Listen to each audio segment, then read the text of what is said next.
মেয়ালের সামনে ও আমার পিটাইতে পিটাইতে অজ্ঞান করে এবং ও পানি ডাইলে আমাকে কক্সবাজার ভালো করে। আপনার বউ আপনাকে মারছে তাহলে? একজন মেয়ে সেভাবে মারতে পারে? ওর সাথে আমি না 100 পুরুষ পারবে না। কি বলেন? ও আমাকে স্ট্রং করে এই কথাগুলো এখন বলতে চাই না, আমি শুধু মারারিটা দেখে যাচ্ছি। এমন কি এই যে দেখেন মোবাইল, জি এই যে দেখেন এই মোবাইলটাকে ঠিক করার কথা ছিল, এটা এই নিয়ে 3 বার ভাঙছে। গত 3 দিন আগে আমার ল্যাপটপ ভেঙে ফেলছে, যেদিন রাত করে আপনার আমার বাসায় গেছিলেন।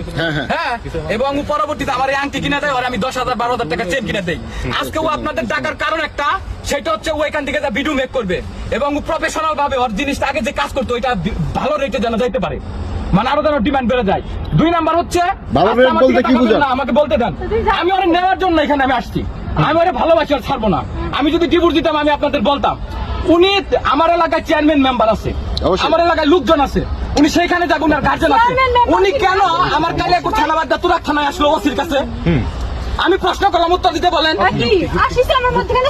আপনি মধ্যখানে ছাড়ি নাই, আপনি আমাকে কথায় কথায় আমার গায়ে হাত তুলেন। আপনি মারবেন দেখে কেন? আমি কে যে দেখেন তো এখানে কিভাবে মারে দেখেন, এইখানে মারছে, ফ্লাক্সটা দেখেন আপনি।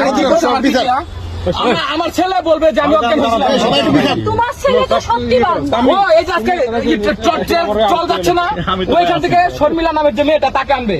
ও বিয়ের পর থেকেই ভাই আমি কম না, ভাই আমি ওরে ভালোবাসি ভাই, এটা ঝামেলা না হোক আপনাদের প্রশ্নের জন্য আমি কথাগুলো বললাম। উঠাতে শর্মিলার ভালোবাসি, শর্মিলার কাছে যা বিয়াদ্দপ। ওই দেখছেন কথাবার্তা, আমি কি বলছি?